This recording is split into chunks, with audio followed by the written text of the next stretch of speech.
Jakarta 5 tahun diobok-obok ya. Gimana kabarnya Toa, gimana kabarnya Tugu Loyak, Formula Ember, apa kabarnya Anies ya. Monas yang digundulin gimana ceritanya Anies. Nah, apalagi trotoar yang dibongkar pasang itu miliaran. Jalur sepeda bongkar pasang miliaran. Apalagi tanah DP 0, apalagi jalan banyak lubang-lubang lele itu gimana ceritanya? Ya 5 tahun mengobok-ngobok Jakarta. Jakarta itu jadi tempat parkir air loh ya. Iya, warga Jakarta ada kolam renang di mana-mana ya. Itu hasil karya Governor of the Year I Gede Cocote ya. Cukup Jakarta Anies, jangan sampai Indonesia. Ingat Mak, cukup Jakarta, jangan sampai Indonesia. Anies pintar asumsi bukan pintar bicara, tidak pintar kerja. DKI Jakarta sudah menjadi parameter Anies tidak pantas jadi presiden. Saya bersyukur 2 kali jadi wapres. Mudah-mudahan di masa datang ada kami yang lebih baik dari saya. Itu aja. Di 2024 pilih pemimpin yang ngerti tentang apa yang dirasakan oleh rakyat. Setuju? Pemimpin yang mikirin rakyat itu kelihatan, dari mukanya itu kelihatan, dari penampilannya itu kelihatan. Banyak kerutan di wajahnya karena mikirin rakyat. Ada juga yang mikirin rakyat sampai rambutnya putih semua, ada.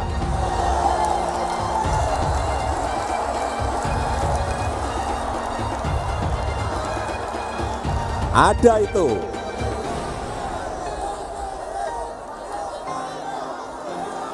Saya ulang, jadi pemimpin yang mikirin rakyat itu kelihatan dari penampilannya, dari kerutan di wajahnya.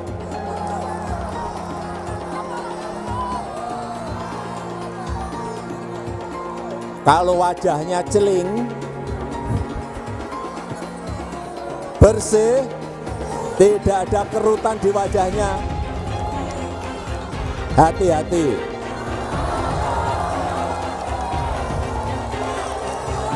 Saya ulangi, pembangunan yang sudah kita lakukan, reputasi global yang sudah kita peroleh harus kita lanjutkan. Setuju?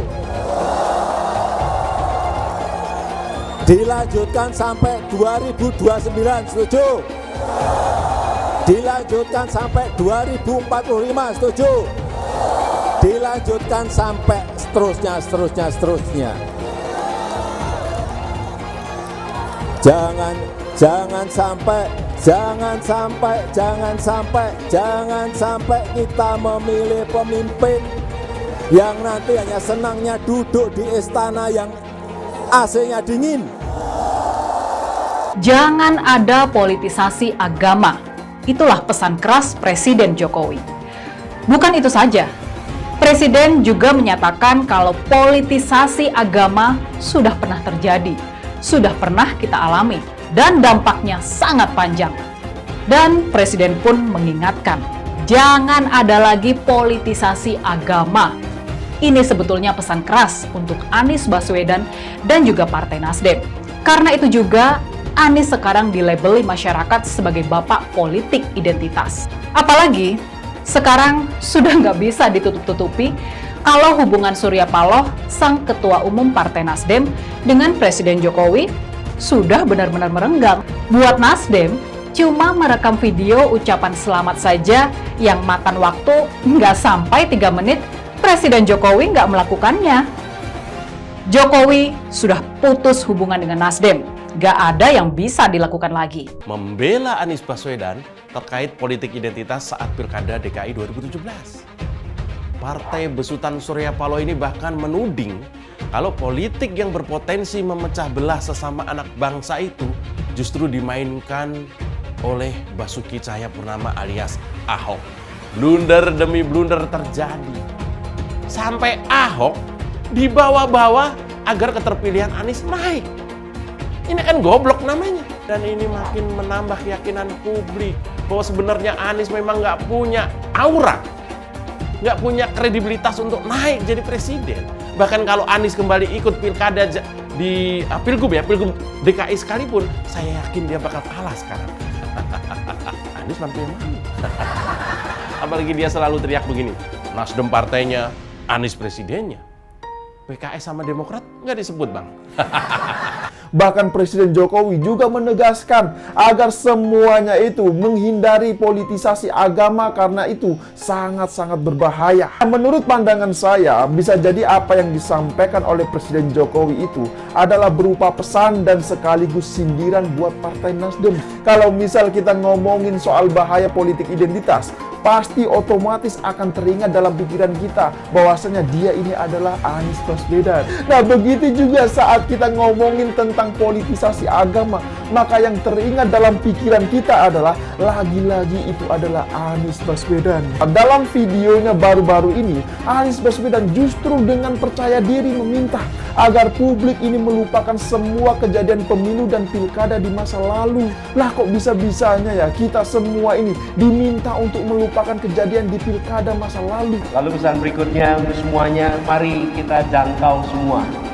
Lupakan peta masa lalu, lupakan pemilu, pilkada, apapun yang pernah terjadi. Bohongan dan bualan Anies, tidak becusan Anies dan tim dalam bekerja. Hal ini penting untuk disampaikan agar kebohongan, kegagalan dalam bekerja, dan manipulasi ini tidak di-upscale ke level nasional. Anies telah membohongi warga miskin DKI. Seperti kata Pak Anies, lihat rekam jejak. Buat apa berbohong dan membual? Saya mensyukuri kenapa kalah, kenapa ditahan. Saya bersyukur atas itu semua. Saya coba bayangkan ya, kalau seandainya waktu itu kita menang gitu ya, hari ini belum tentu kita bisa nikmati seperti ini. Kita bersyukur 5 tahun Tuhan izinkan kasih ke orang yang pintar ngomong untuk kerja.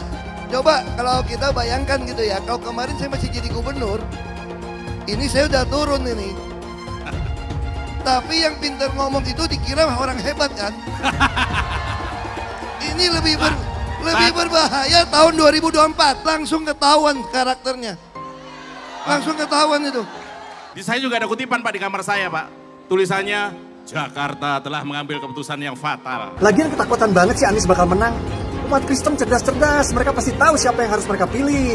Gak usah ketakutan gitu, Ganjar bakal kalah lah. Jangan sampai bapak politik identitas justru menang dengan cara menipu umat Kristen. Jadi kalau sekarang umat Kristen mendukung Anies, mereka akan membayar mahal kerelaannya untuk menukar iman hanya untuk kepentingan sesaat. Kita tahu Anies lahir dari politik identitas.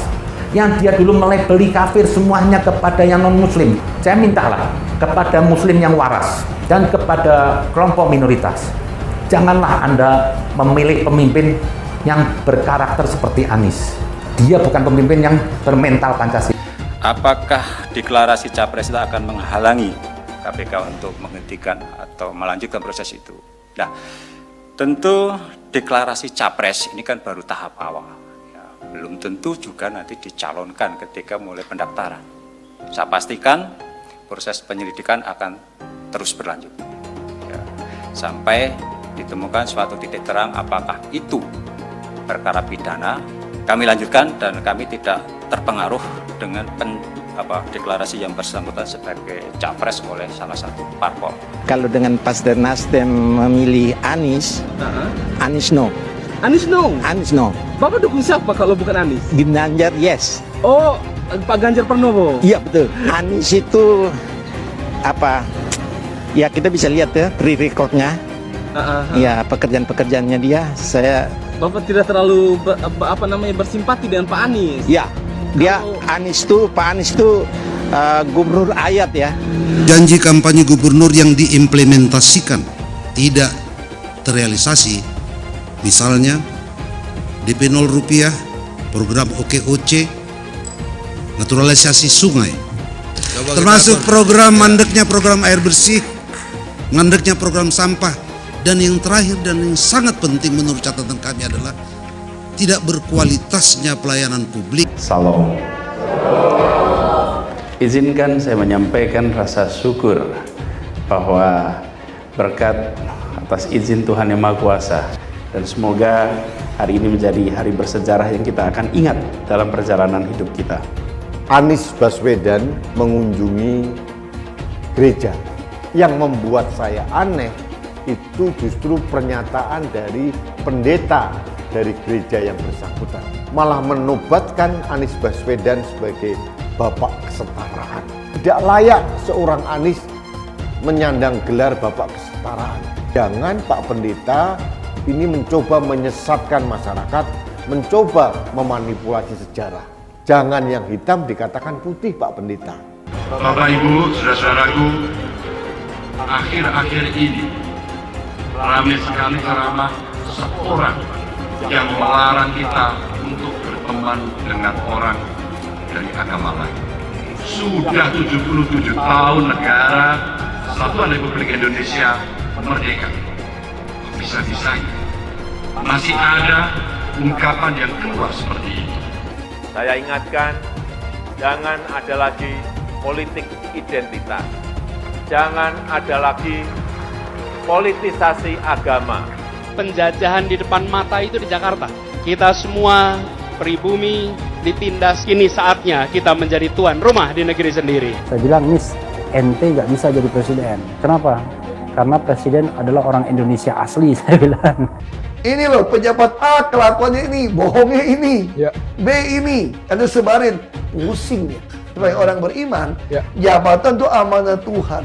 Tapi kamu lakukan melanggar aturan Tuhan untuk mendapatkan jabatan itu. Berarti jabatan bukan amanah Tuhan, amanah hantu kan.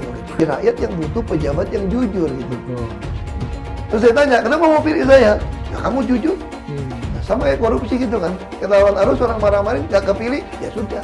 Kan saya kan cuma 2 aja. Bukan minyak babi ya, asing-asing, Cina lah, kafir lah. Lo mau tahu nggak sumur resapan yang ngabisin anggaran beratus miliar itu meresap air agar masuk ke dalam bumi sesuai dengan sunatullah. Tetapi ternyata sumur ini tidak meresap air, malah airnya itu menggenang di sumur-sumur itu. Sumur resapan itu sekarang harus disiapin pompa untuk menguras air di sumur resapan. Kalaupun dia harus makan babi sepanjang jadi presiden, mungkin akan dilakukan. Pak Prabowo hari ini adalah calon presiden dari Partai Gerindra.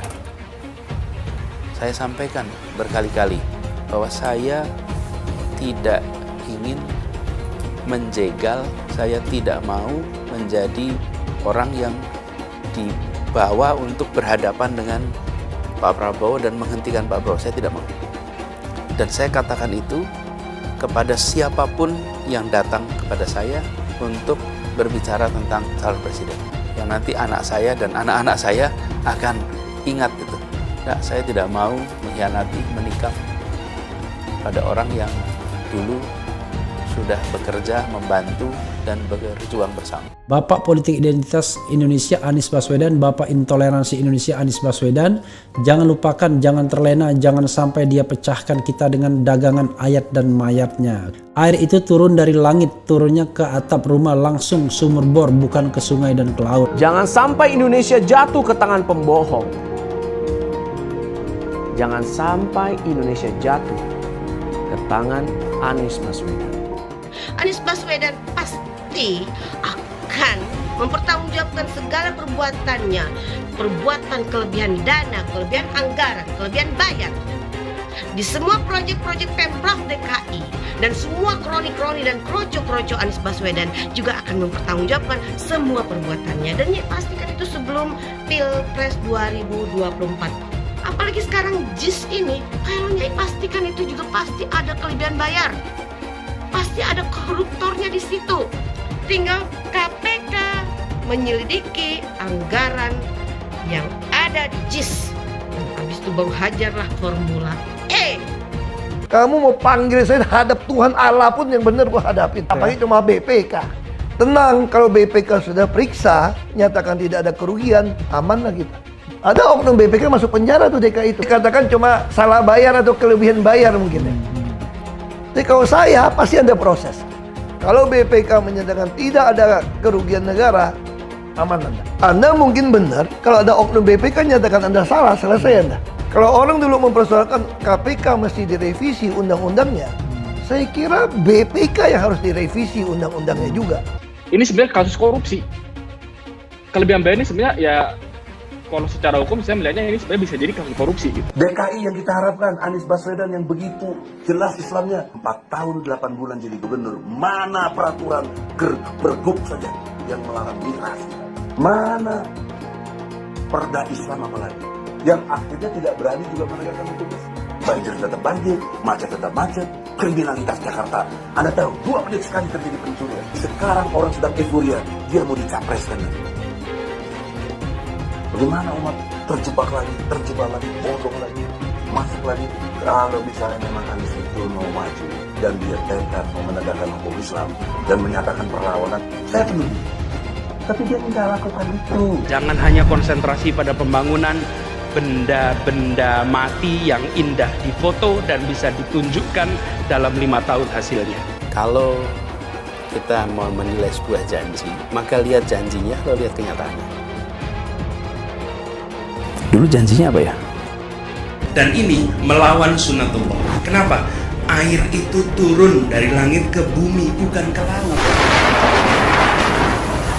Harusnya dimasukkan ke dalam bumi, masukkan tanah. Di seluruh dunia air jatuh itu dimasukkan ke tanah. Bukan dialirkan pakai gorong-gorong raksasa ke laut. Jakarta telah mengambil keputusan yang fatal. Bukan banjir, itu memang parkir air.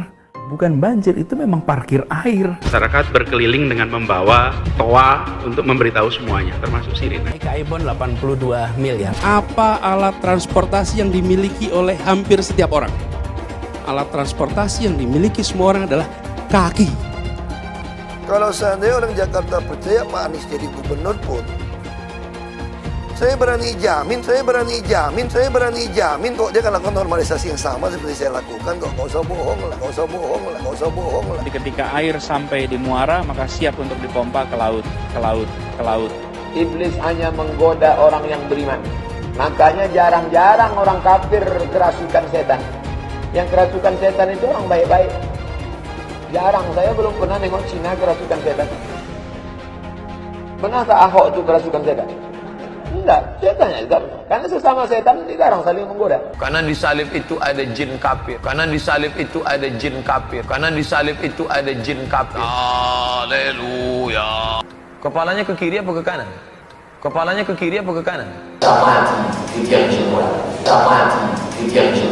Tetap percaya salib itu lambang mulia, bukan jin. Kok ketawa? Aku nggak nyindir siapa-siapa loh. Saya nggak pernah mundur untuk kebenaran, keadilan, kejujuran, dan peri kemanusiaan. Gue nggak pernah mundur. Dan gue nggak pernah takut juga sama lu. Siapapun yang rasis, gue akan hadapin. Karena rasis itu tidak berperi kemanusiaan. Kalau saya ditanya dulu kan, kamu nyesel nggak statement kamu di Pulau Seribu sehingga masih masuk penjara? Tidak pernah nyesel.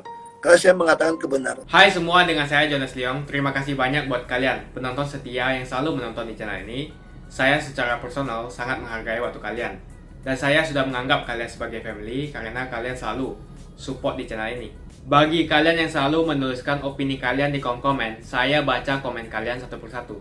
Saya baca komen kalian untuk mengetahui opini kalian, tanggapan kalian, dan masukan kalian sangat berguna untuk video selanjutnya.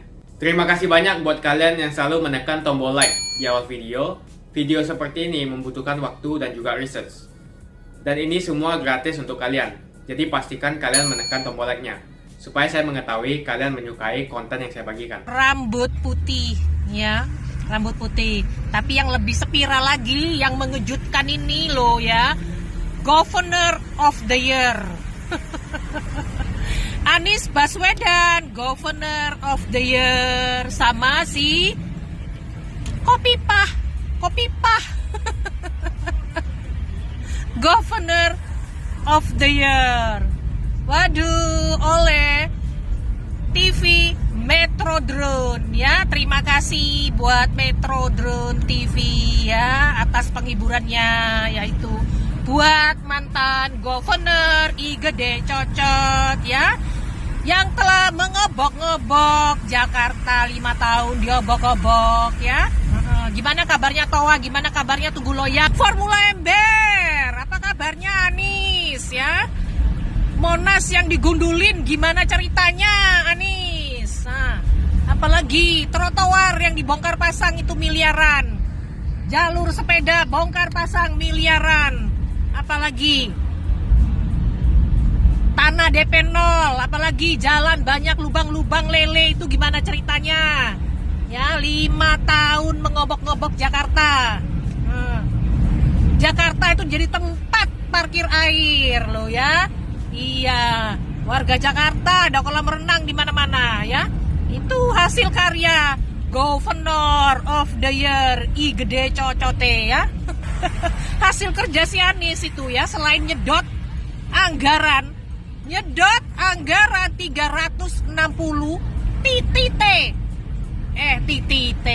triliun ya, 360 triliun ya.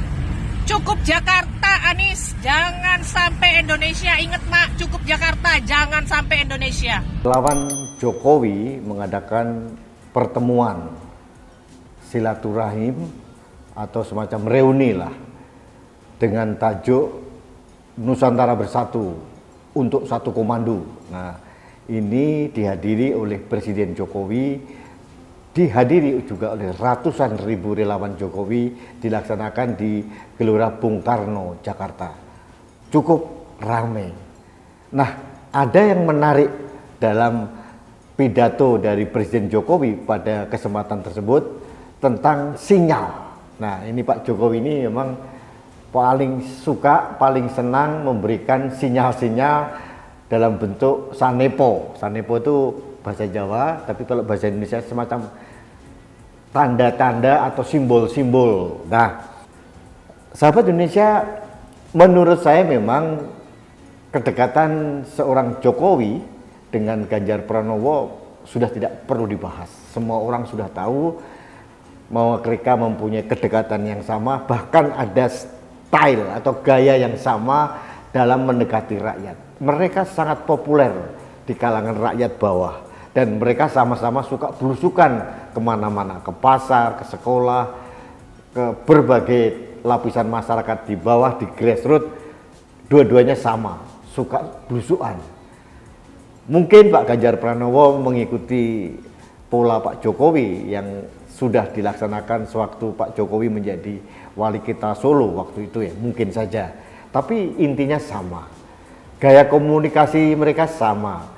Ganjar jauh lebih cair sebetulnya, karena Ganjar ini kan suka bercanda, suka selengean dengan gaya-gaya khas Jawa begitu. Jadi akhirnya membuat Pak Ganjar Pranowo ini sangat blending atau dekat sekali dengan rakyat.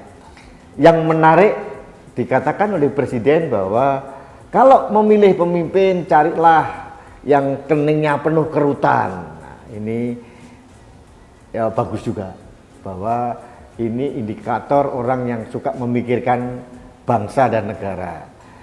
Tapi yang menarik dikatakan oleh Presiden, kalau orang yang rambutnya putih semua, itu berarti indikasi orang tersebut sangat memikirkan rakyat. Nah, ini menjadi menarik karena semua orang tahu ini tanda-tanda dukungan Presiden Jokowi kepada salah satu tokoh bangsa yang sekarang menjadi Gubernur Jawa Tengah, Ganjar Pranowo. Nah, ini menarik sekali dan ini sinyal terbuka. Sahabat Indonesia, di samping itu pernah juga saya sampaikan bahwa untuk Pilpres tahun 2024, selain partai-partai yang mempunyai tiket untuk mencalonkan cawapres dan cawapres, jangan pernah diabaikan faktor Jokowi atau Jokowi faktor. Karena apa? Pak Jokowi pasti mempunyai kepentingan dan harapan sosok yang mengganti beliau adalah orang-orang yang pasti dijamin mau melanjutkan kesinambungan pembangunan yang sudah dirintis oleh Pak Jokowi. Ini kepentingan dari Pak Jokowi. Nah, sahabat Indonesia, ini yang pernah saya sampaikan dulu bahwa saya mempunyai 3 kriteria untuk calon pengganti Pak Jokowi. Yang pertama, nasionalis Pancasilais. Yang kedua, mempunyai kemampuan untuk melanjutkan pembangunan yang sudah dirintis oleh Pak Jokowi. Dan yang ketiga, mempunyai sikap yang tegas untuk melawan kelompok-kelompok intoleran, radikalisme, dan terorisme. Ketiga kriteria ini memang plek masuk ke sosok Ganjar Pranowo. Nah,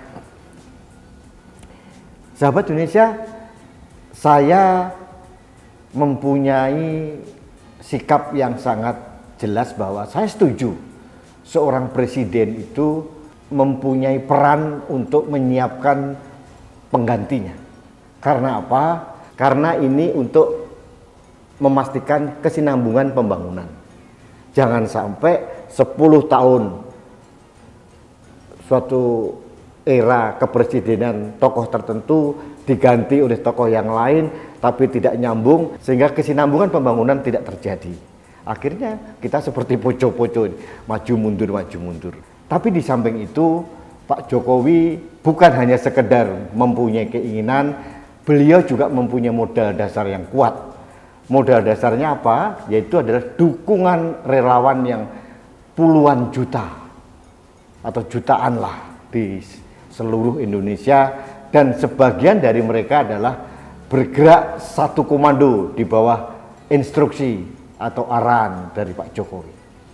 Ini bargaining position yang sangat kuat yang dimiliki oleh Presiden Jokowi, sehingga pada saatnya nanti Pak Jokowi bisa memberikan kontribusi peran kepada partai-partai untuk menunjuk calon presiden tahun 2024. Dan Pak Jokowi sudah membuat rintisan landasan fondasi selama 10 tahun ini, dan saya mengerti mengapa Pak Jokowi mempunyai harapan untuk memastikan orang yang menggantikan beliau akan melanjutkan visi pembangunan yang sudah dirintis. Ini sah-sah saja. Tidak berarti ini campur tangan kekuasaan, tidak. Ini hanya untuk memastikan keberlangsungan kesinambungan pembangunan. Ini menurut saya.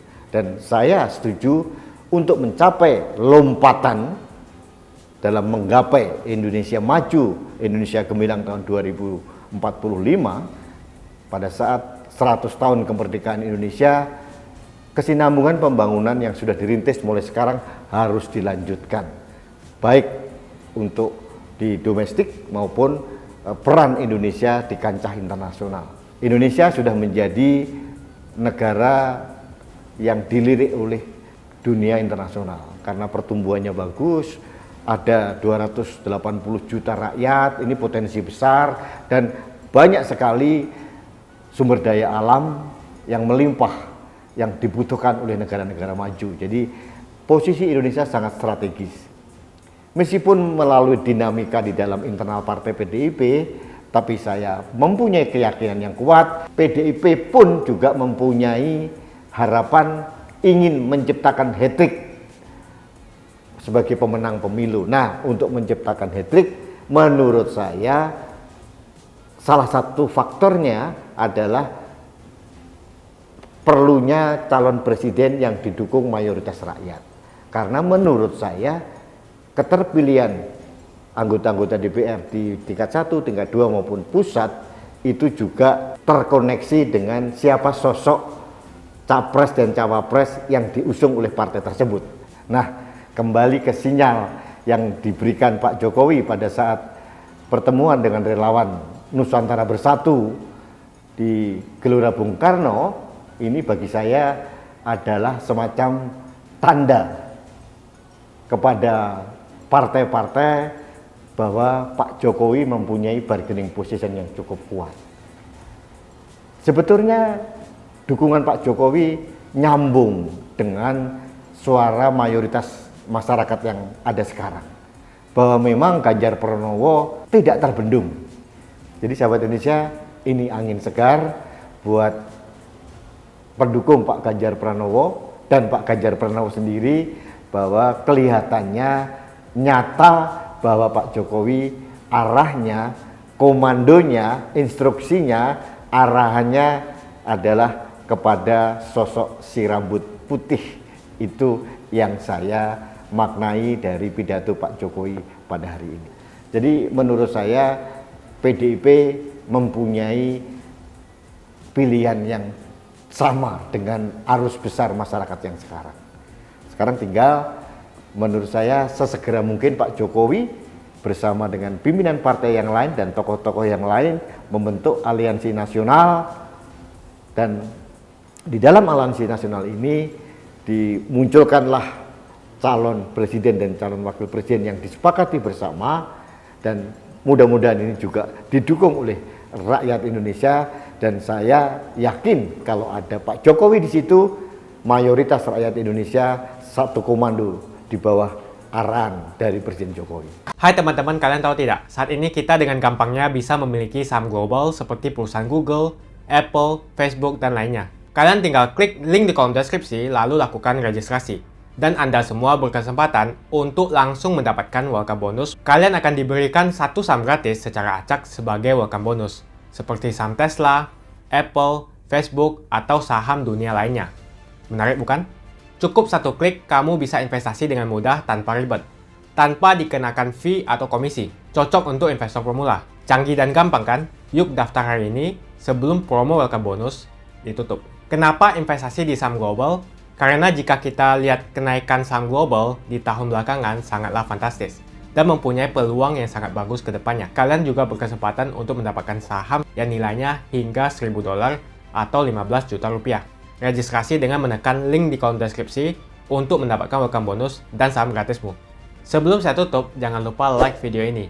Cuma deposit, kalian sudah bisa langsung mendapatkan cuan. Ajak teman-temanmu untuk berinvestasi di saham Amerika karena peluang dan potensi yang sangat bagus berinvestasi di saham yang berskala global. Makasih banyak buat kalian yang nggak skip dan nonton video ini sampai habis. Saya secara personal sangat menghargai waktu kalian. Makasih banyak buat kalian yang sudah tekan tombol subscribe, dan makasih banyak buat kalian yang sudah tekan tombol loncengnya. Jangan lupa bagikan informasi ini ke teman atau family Anda. Mungkin teman atau family Anda membutuhkan investasi ini. Oke guys, sekian dulu dari saya. Jangan lupa follow Instagram saya di @johannesleongofficial untuk kata-kata motivasi setiap harinya. Bagi kalian yang termotivasi nonton video ini, ayo like video ini dan subscribe di channel ini. Dan buat kalian yang sudah subscribe di channel ini, jangan lupa tekan tombol loncengnya supaya kalian mendapatkan notifikasi setiap kali saya upload video.